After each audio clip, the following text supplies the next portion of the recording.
Pourquoi il ne faut pas être trop gentil? Depuis mon plus jeune âge, on m'a toujours dit que la gentillesse était une vertu. J'ai grandi avec cette idée que pour être aimé et accepté, il fallait être gentil, serviable, toujours prêt à aider. Mais avec le temps, j'ai compris que cette gentillesse excessive pouvait devenir un piège. Être trop gentil, c'est souvent dire oui alors qu'on pense non. C'est accepter des choses qui nous dérangent, par peur de décevoir ou de créer des conflits. C'est mettre les besoins des autres avant les siens, au point de s'oublier soi-même. Je me suis retrouvé à faire des choses que je ne voulais pas faire, simplement pour éviter de blesser ou de contrarier. J'ai accepté des responsabilités supplémentaires au travail, j'ai aidé des amis dans des situations où je n'étais pas à l'aise, j'ai même changé mes plans pour satisfaire les autres. Et à chaque fois, je me suis senti vidé, frustré, parfois même en colère contre moi-même. Pourquoi est-ce si difficile de dire non? Pourquoi avons-nous peur de poser des limites? Peut-être parce que nous craignons le rejet, la désapprobation, ou simplement de ne plus être aimé. Mais en agissant ainsi, nous nous mettons en danger. Mais à force de vouloir être aimé de tous, je me suis perdu moi-même.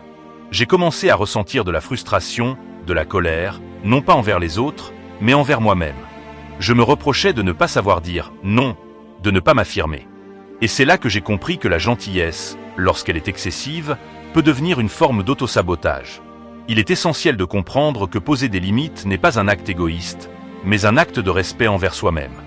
Dire non, lorsque c'est nécessaire, exprimer ses besoins, ses désirs, c'est affirmer sa propre valeur. C'est reconnaître que nos sentiments, nos aspirations, sont tout aussi importants que ceux des autres. J'ai appris, parfois à mes dépens, que la gentillesse doit être équilibrée. Il est possible d'être bienveillant tout en se respectant soi-même. Il est possible d'aider les autres sans se sacrifier. Et surtout, il est possible d'être aimé pour ce que l'on est réellement, et non pour l'image de la personne toujours disponible que l'on projette. Aujourd'hui, je m'efforce de cultiver une gentillesse authentique, une gentillesse qui ne me fait pas perdre de vue mes propres besoins. Je choisis mes engagements avec soin, je communique mes limites de manière claire et respectueuse. Et je me rappelle que ma valeur ne dépend pas uniquement de ce que je fais pour les autres, mais aussi de la manière dont je prends soin de moi-même.